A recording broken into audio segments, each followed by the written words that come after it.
So we have one more panel. This will be the last one for the evening. We do have a special request. For this panel, the Chatham House Rule will apply. As a reminder, the Chatham House Rule means you who are leaving, you're probably going to come back. Just make sure that you know what this rule means when you return. Participants are free to use the information received, so go ahead, write it down, tell your friends, whatever you want to do, but neither the identity nor the affiliation of the speaker nor any other participant may be revealed. So keep all of their private information, identities to yourself. No recordings, being pictures, video, FaceTime, Snapchat, Instagram, Facebook, WhatsApp, whatever you got. Make sure it stays closed. We don't want any of this to be repeated or captured. This will maintain the safety and anonymity of the panelists. Thank you. So we will have a moderator, Minky Warden, we met previously. She is the Director of Global Initiatives and Human Rights Watch. We have Sally Roberts, a two-time world bronze medalist in wrestling, combat veteran, MA in sports and performance psychology, founder and executive director of Wrestle Like a Girl. That's a mouthful.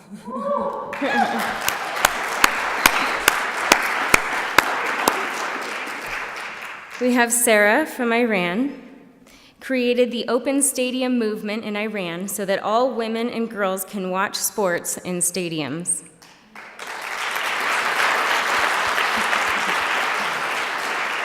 And we have Mary Harvey, an Olympic gold medalist responsible for the human rights component of the America's bid for the World Cup of Soccer, which America won.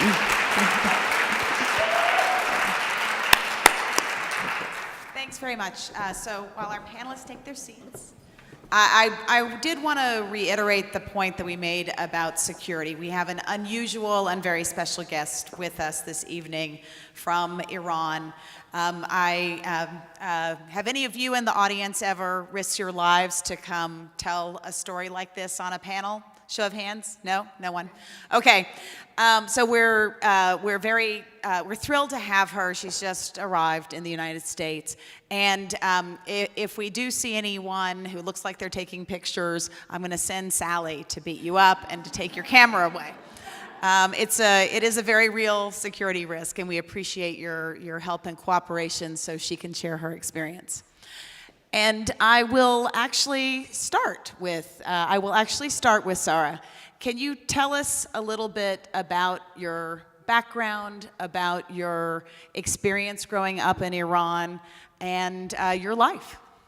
And the thing is, I go with pseudonym because I'm a women rights activist, and it is something that it is like put my life, if my identity go linked with my actual, photo or something, it's going to put my life in a danger. The thing is, when I was a little girl, I was really huge fan of any kind of sport, soccer, volleyball, basketball, even wrestling. And then, because it's our national sport, and then when I was growing up, I was always felt like why I'm out of this huge national excitement in the country. We never can go to the stadiums, and we never had that kind of a joy as a girl. When I was in a college and I met some, these things that I'm saying, it's around 2005, 2006. I found some women's rights activists and some friends that we actually thought that it is symbol of the ban on public spaces, these stadium bans. So we start to fight with this ban. At the beginning, it wasn't that much of a thing maybe for many people, because most of the generation, they born after the revolution which happened in 1979, and they never went to the stadium. They never had this joy in their life. So they didn't know that really is important things in their life. And we start to work. We went to demonstrate in front of the main stadium in Iran. in near Tehran, and police beat us and they ripped our banners. And we always found another way to just show our disagreement, and that this is a public place. We are half of the nation. We have to go there. And like we wrote so many mails to like international sport federations, and at that time it wasn't really the time of the social media, so it was like difficult to talk like worldwide with so many people.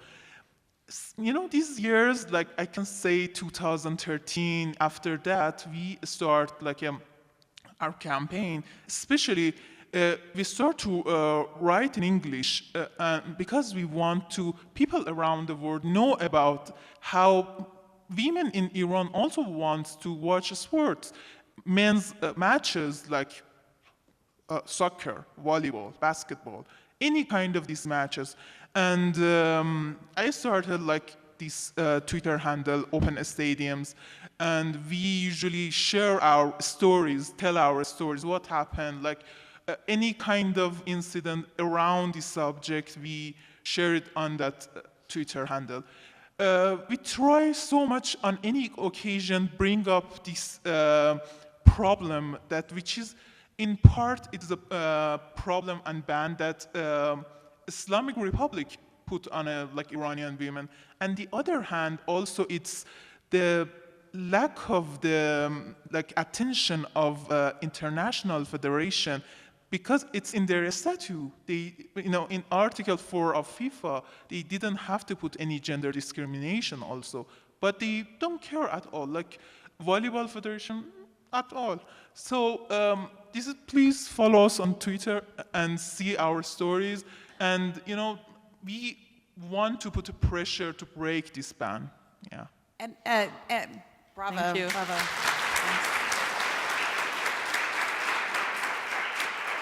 So let me see if I understand this correctly. FIFA, the International Volleyball Federation, they all have in their constitution gender equality. So they all like to trumpet their how much they uphold these values, and yet when the rubber meets the road, they're unwilling to defend the right of half the population to buy tickets and attend a volleyball match. And but they have the right to take, they could simply take the tournament away. Why don't they do that? Yeah, it is like my big question too. Probably it should be about money or something, I don't know. Because like me personally, I several times, we always like mention them on Twitter that how, see, we are going on a website for the ticket selling, and when, as a female, I want to click on a female option, it is disabled. Only men can buy. And we show them, we talk so many times, especially, for example, one things about FIFA, they don't give any major tournament to Iran, but for a volleyball, they are really okay. They give all, it is called World League. Each year is in June, and beach volleyball each year is in February. And actually they play with us, like they put some staff from the federation and they said, oh, look, women are in the audience, but they didn't sell a ticket. They are not fans. They are just playing with us, and it's really, really annoying, yeah. So Sally, this I've heard you say that your goal now with Wrestle Like a Girl and with your advocacy is that you want athletes to understand they have a platform that is far more expansive than just sport. And what is that platform? What do you think athletes can achieve? Starting out, as I transitioned out of active duty military service and I transitioned out of being an athlete, I knew that I wanted to have an impact on the sport of wrestling, and I knew that I wanted to use my voice to show girls and women that anyone can wrestle. Back in 2003, I was on the world team that competed at Madison Square Garden. There were 7 athletes that competed, and all 7 of us got a medal. And that was unprecedented. That was the first time in women's wrestling history that has happened.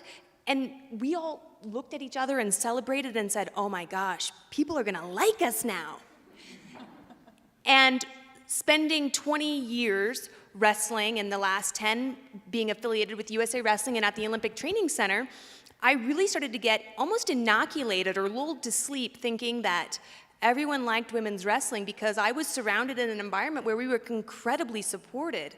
And it wasn't until I started Wrestle Like a Girl and we started going around and doing camps that I realized that I had lived in this ivory tower that didn't actually represent the true landscape of athletic opportunities across the United States. And as I transitioned and I traveled over the world, those opportunities did not exist at all.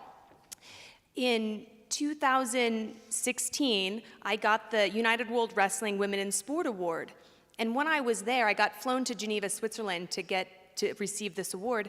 And as I was walking around having conversations with different women athletes, one of the things that they all said to me was, "How are you so confident? How are you such a leader?" And I do recognize that it comes from being a wrestler, it comes from being an athlete, being comfortable owning your space, owning your voice, and being willing to put your toe on the line, because wrestling is that safe space where we can have those courageous conversations followed by brave action. And how is it that I can take those skills and those gifts and amplify and uplift others? That means I have to then go and put my face towards a movement and being willing to take any heat that comes my way, and I trust you that it does happen, but I don't let it bother me because I would rather it come to me than come to any of the girls that are coming along the path that I already went on, so that they don't have to have those same struggles. And I do appreciate that athletes need to have struggles because I think that it's going to make us better people, but there's certain struggles that we don't need to have, like the opportunity to participate, or there's still girls right now that are in lawsuits so that they can wrestle on junior high teams because they're not aware that there's a law called Title IX. So just by going out and being an advocate and traveling across the world and across the globe, having those conversations, it puts that idea out front and center that if we have athletes and role models that can lead by example and have a solid constitution and can speak truth and be willing to risk it so that others can succeed and have an opportunity to even just get a chance at success, then that's what makes it worth it. Thank you. I'm going to actually transition with that thought to Mary Harvey, who is an example of someone who has bridged an earlier generation of top athletes, Olympic gold medalists. I believe she's the only person in the room who also was on the first Women's World Cup Championship team. So she's both, she's got both of those honors.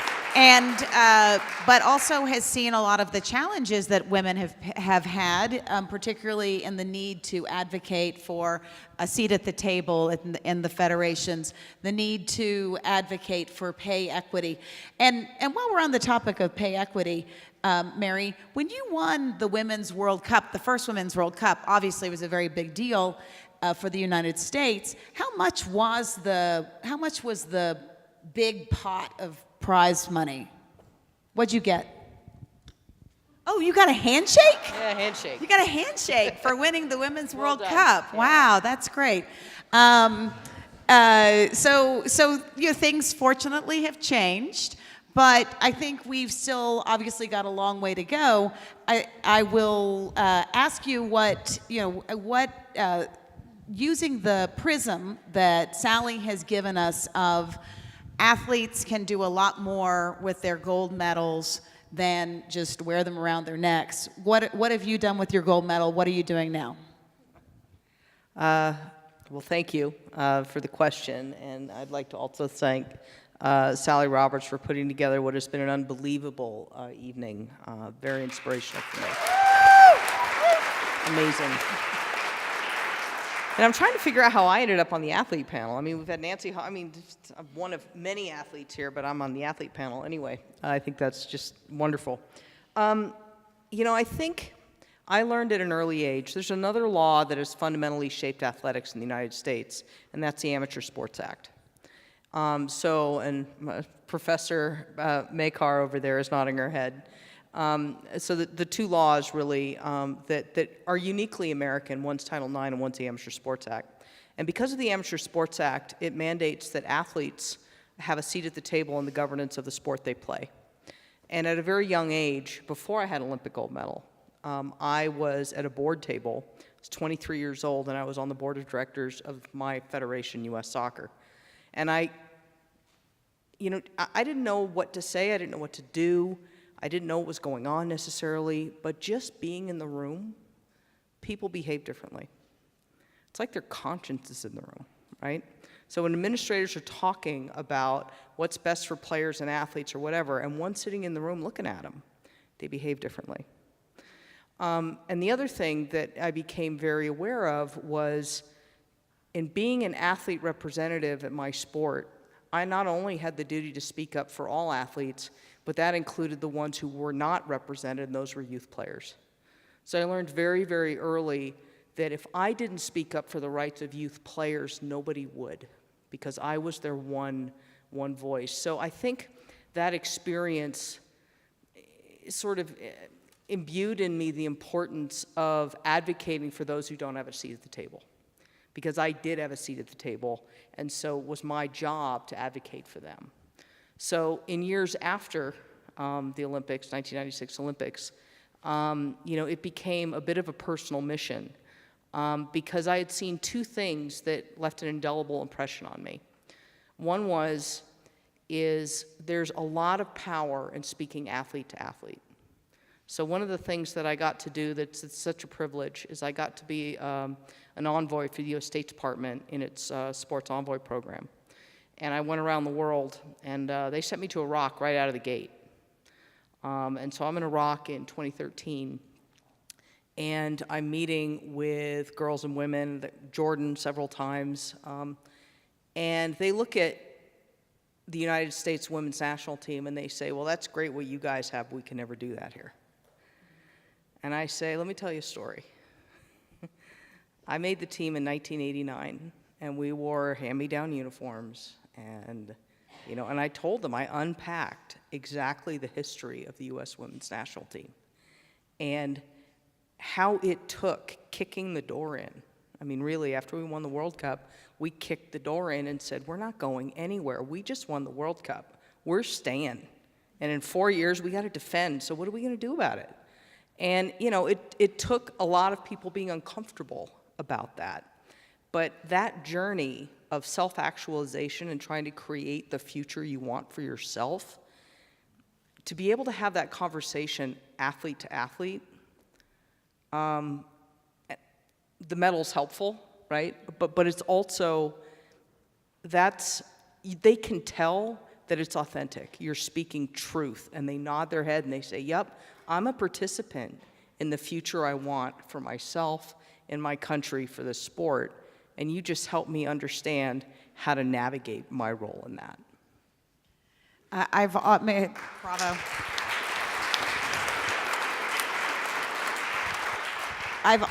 Mary, I've also heard you talk about your gold medal, and I guess some people, frame it, put it on the wall. What do you do with yours? Well, especially when I go, I went to Jordan. I've been to Jordan probably 6, 7, 8 times now. And I work a lot with refugee populations in the ones that are living particularly in Irbid and Ramtha. And, I go to meet with them, and they've never seen an Olympic gold medal. And, we're an embarrassment of riches when it comes to the Olympic Games in the United States. Right? Michael Phelps has a chest full of them. Nancy's got 3 of them. It's 4. I really need to just get my facts straight. How dare I get that wrong? But, they've never seen one. And I'll never forget when I saw one, right, for the very first time in my life, and I turned into a 12-year-old girl immediately. So I thought that same moment, I want to make that accessible to anybody who wants it. And so the first thing I do when I meet somebody in Jordan or wherever is I take off my medal and I just put it around their neck, and they freak out because they've never seen one of any color because their country's never won one. And just the humility for me of realizing that, and that I get to have a role in providing that for her, done. I'll do it as much as they want. Thank you, Mary.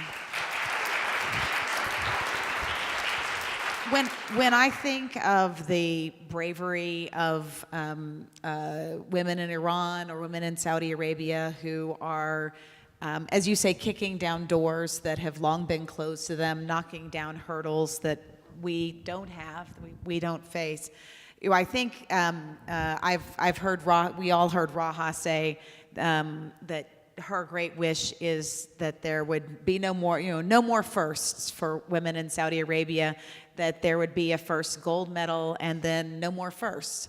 Tell us about your vision for women and girls in Iran, Sarah, and Mary's going to give you the mic.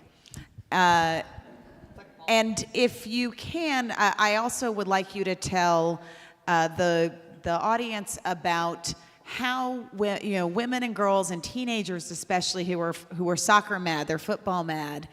What do they do? They're trying to get to the stadiums. What is the thing that they do and that they're doing now all the time to get to stadiums? I start with this one because it's really interesting. Like sometimes you saw like Instagram live or a photo of a really kind of strange looking, like a girl with beard, and like they put something like a wig and like really kind of weird makeup, and they like it is like their victory because they put all these things on themselves and with the boy clothing just sneak in the stadiums. And like they are teenagers. It is like how passionate they are to do such things. And it is amazing. Sometimes I feel like they are the actual courageous people. Because when we started, we really want to talk that we insist in our gender as a fan, and we didn't want to like do those things. But they actually now show a like different view that if you don't let us go, we know how to go there and enjoy the football matches. They deserve it. Yeah. But there hundreds of girls, women and girls are risking jail. Yeah. They're not just. Yes. I mean, these pictures show up on social media. Yeah, exactly. So they are disguising themselves, breaking into the stadium, sneaking into the stadium. But then what happens? They post it on social media. But have women It's been really arrested? risky because then moral police gonna arrest you and they put you in a jail. And the thing is, first time you have someone have like father or someone have to they has to come and sign the paper that you never do that again. But these girls are really passionate. They did it several times and they actually risk like arrestment. Imagine they are they are underage, and it is some things that really bother me. Why such a simple things? It should be a like matter of crime. Like you said about vision, I was during the World Cup. I was for first time. Imagine I was a huge football fan. I never went to the stadium, and I had a chance to go and watch Iran's matches in Russia. The first match was in St. Petersburg. There was a huge coverage of us going there and protesting against this ban. We were on a cover of like New York Times, Washington Post, so many like around the world. And then when I went there, when I came back, so many people asking me, "You must have the best time of your life in there." And actually, it wasn't like this because I was sitting there. I was thinking about so many girls in Iran that such a simple pleasure, such a simple joy, it's banned for them. And it is like really saddened me at that time. And my vision, it's like if someone say, even to Iranians, like you are banned from going to the park. Everyone was like, why? What's the problem? And I want to be like this. The like ban and the stadium ban, it's going to be like this. Like people get like think that it is like a ridiculous thing when you are talking about it. Yeah. Well, but I also wanted to say the risks that you take and the risks that these girls take to access something that is, you describe it as a joy, a simple pleasure, but they're taking very real risks. Jail in Iran is no joking matter, and so and this is Yeah. your work under a pseudonym all the time. So Yeah. you live your life with this fight. Do you have this vision that keeps you going, that one day women and girls will be cheering in the stadium together with families? Yeah, I think it will happen because when we started like 2005, even women rights activists, some of them, they were mocking us. They were saying there are so many other problems in Iran, and now you are thinking about going to the stadiums. It is such a silly thing. But in this process, we saw how people changed. Like new generation, they come now. If you even tell to the like really religious people, if that I want to go to the stadium, it's not silly anymore. They said, yeah, you should go. Yeah, it is your right. It is like this change during, I can say, like 11 years or something. It was huge for me, and I can say this. It was our campaign achievement to, show to the world that it is like important going to these places. Also, I think it's gonna happen later or sooner, hopefully. But the thing is, one important thing about countries like Iran is like these countries, it's really everything around human rights also related to politics. It is like sometimes it is the right moment for especially international organizations to talk to these people. Sometimes when country is under lots of like economy pressure or whatever thing it is, or for example, when we had after green movement problem in Iran, we couldn't talk about women going to the stadiums. So it is really important, like for a country in Iran, on the right moment, we kick it, or the international organizations, they do the right thing, yeah. That's so well put. Thank you. So, Sally, talk to us about this moment. It does seem like there is a critical momentum. We've heard tonight from so many athletes, so many people who are using sport to advance women's rights, to advance human rights, to advance child protection. So there's to advance the right to be in a public space. So talk to me for a minute about your vision, and is this a moment when athletes should stand up and embrace a mission beyond simply being the best at their sport or doing the best they can? What is your own vision?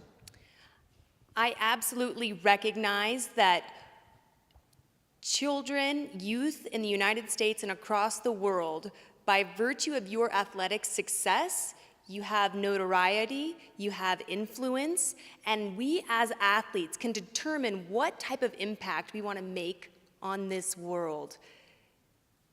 The work that I do with Wrestle Like a Girl, we're working with states to encourage them, support them to state sanctioning. From the very beginning, the organization was founded in 2016. There was 6 states that had a girls sanctioned high school wrestling tournament. And a year and a half, 2 years down the road, we rolled up our sleeves, we really dug in, and we were able to support another 6, almost 7 states getting a girls sanctioned high school state tournament. We have states like Kansas that are on the cusp and are going to be voting in October. And things like that are important because we as athletes need to be able to support our next generation of athletes so that they are having the opportunity to be able to wrestle against other girls. Girls that wrestle against boys in high school tend to get injured more. They tend to have really complicated visions of who they should be or what they should be. And sometimes I hear things like, well, if I lose to a boy, that's okay, but if I lose to a girl, I feel horrible about that. And we need to be able to say, you're wrestling an athlete, whether you win or lose, it's about how you performed. And as we're talking about being able to traverse the pipeline of development, working towards NCAA emerging sports status. That means that there's going to be an athletic body that recognizes women's wrestling as a sport, and it's going to add increased credibility. And we have schools like Lehigh that are so excited about adding a women's wrestling program because they recognize that when you give girls an opportunity to get an education that is also coupled with a phenomenal athletic opportunity, those girls are going to become leaders, and those leaders are going to be able to help shape the fabric of not just the United States, but of the world. And when we as athletes recognize that our voice is powerful beyond measure, and we come together in unison at summits like this, at panels like this, and we echo the same sentiments and we use our own spheres of influence, that's when we're really going to be able to move the ball down the field and give far more opportunities so that the girls that are sitting in this audience and that are watching on TV are going to have their opportunity so they can be whoever and whatever they want to be in life.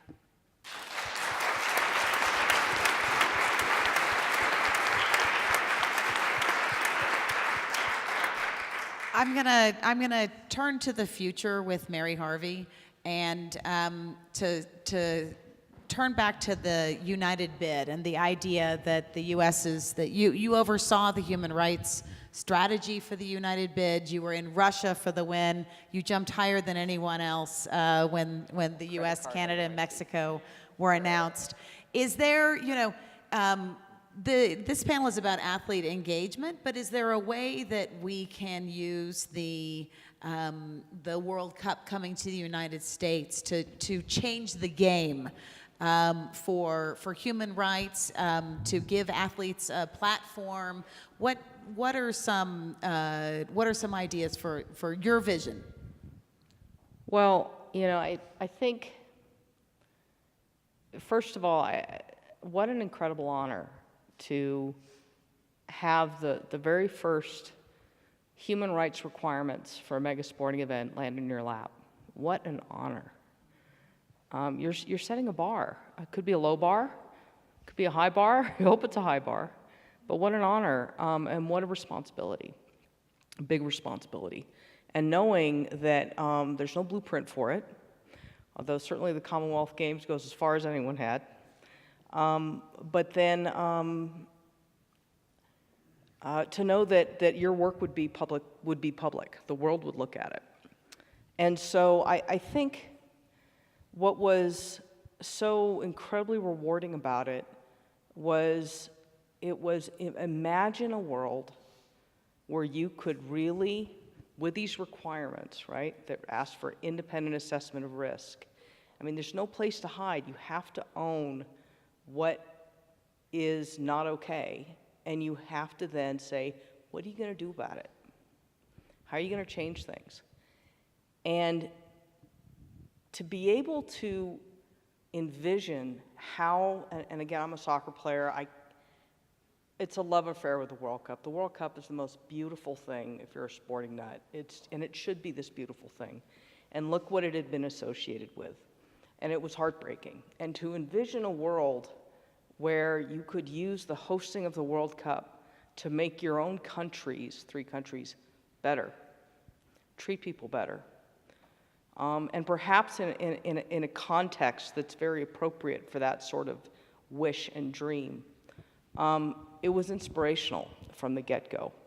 And so it really was a labor of love to roll up your sleeves with all of these different stakeholders, be it disability rights, or rights of indigenous people, or the LGBT community, and talk about what kind of world do we want to create in our 3 countries, that when the World Cup is over in 2016, fundamentally the dialogue around human rights will have changed.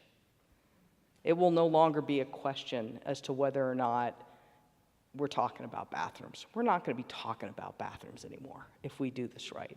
Just, it's not going to be an issue, as an example. So the ultimate athlete engagement. So I think we have here on the stage an amazing template for different ways you can engage. Right? Our speakers tonight on this panel and on previous panels have shared their experiences, often very personal experiences that have shaped who they are. But I think the common theme that we can pull from every speaker tonight is that they're determined to use their experiences to change things, to change the world, and not to do it in on a long horizon, actually to do it on a quite short horizon. I'd like to give the great Sally Roberts the last word of the evening, because I support Wrestle Like a Girl, and I'd like to propose that everybody in the room, outside of the room, consider supporting Wrestle Like a Girl also. Sally.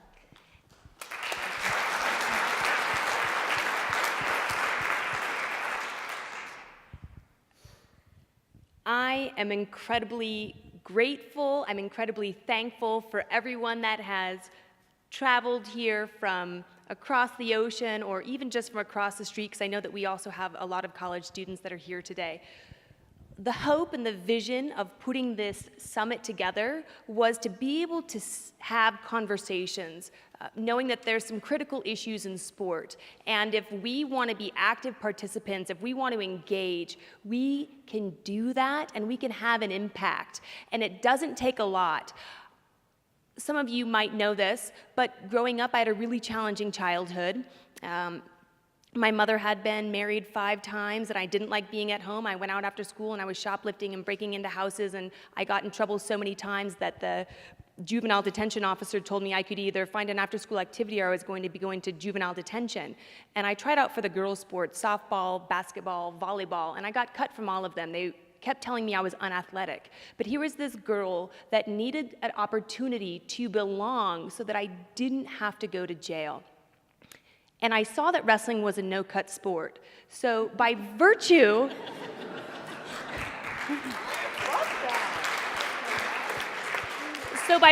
of going out for the wrestling team and not quitting, that forever changed the trajectory of my life. And who would have ever thought that this 13-year-old girl that was a ruckus mess was going to go on to be the youngest in her family to graduate from high school, was going to be the first in her family to go on to college, get an advanced degree, become a 2-time world medalist, combat veteran in special operations, and a founder and executive director for Wrestle Like a Girl. And all of that's really wonderful and powerful and amazing, but I look back and I look at that little girl that's 13 years old, that to everyone else I was invisible. And I look across the United States and I look across the world and I recognize that there's so many invisible people that if we can shine a light on them and we can support them, they can come and take a seat at the table. And what I want each and every one of you to walk away from tonight knowing is that you all have the capacity and the power to be a doer.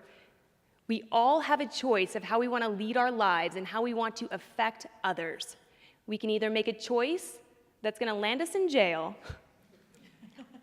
or we can start a movement that's going to catch on fire and you become encapsulated with phenomenal friends that are sitting here on stage, and there's some out in the audience and there's some that are watching, knowing that we all have the power to achieve our dreams, but even more so, we have the power to support others in achieving theirs.